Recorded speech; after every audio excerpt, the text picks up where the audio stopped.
जब समय भी मौन था और संसार में सत्य, धर्म और शक्ति की नई परिभाषा लिखी जा रही थी, तब कैलाश पर शिव महायोगी परम शांति में स्थित थे।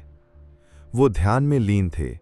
जटाओं से गंगा बह रही थी, नेत्र बंद, पर सब कुछ देख रहे थे, क्योंकि ब्रह्मांड का हर कंपन उनके भीतर था। पर उस समय कहीं और एक और शक्ति जाग चुकी थी। एक ऐसा प्राणी जिसकी भुजाएं 1000 थीं, पर दृष्टि एक थी, घमंड से भरी। बाणासुर। वो शिव का भक्त था, पर अब वो अपने भक्तित्व को अधिकार समझ बैठा था। उधर उषा, एक मासूम राजकुमारी, रात्रि की चांदनी में अपने सपनों में खोई हुई थी।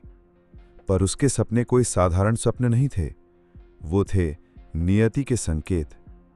उसने देखा अनिरुद्ध को, जिसकी मुस्कान किसी देवता से कम न थी। पर सपना टूटता है और साथ ही टूटती है उसकी शांति। मंत्रों की गूंज में अनिरुद्ध को बंधक बना लिया गया। चुपचाप, बिना किसी युद्ध के, प्रेम को कैद कर लिया गया। और फिर श्री कृष्ण ने धनुष उठाया।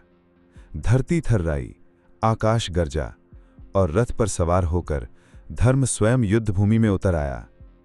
पर युद्ध आसान कहाँ था, क्योंकि सामने आया महाकाल, स्वयं शिव। उनकी आंखों से समय थम गया।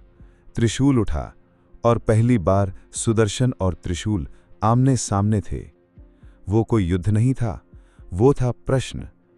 क्या शक्ति बड़ी है या भक्ति? शिव बोले नहीं, पर कृष्ण ने समझ लिया।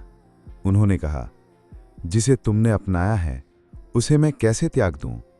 और फिर शिव ने हाथ उठाया, कृष्ण ने शीश नवाया, और युद्ध समाप्त हो गया। अनिरुद्ध और उषा का मिलन हुआ। सहस्त्र भुजाओं वाला बाणासुर अब शांत था, क्योंकि अब वो भक्त था, राजा नहीं। और अंत में शिव एक बार फिर प्रकाश बनकर आकाश में विलीन हो गए, जैसे कहते हों कि मैं फिर आऊंगा जब अहंकार फिर से जन्म लेगा।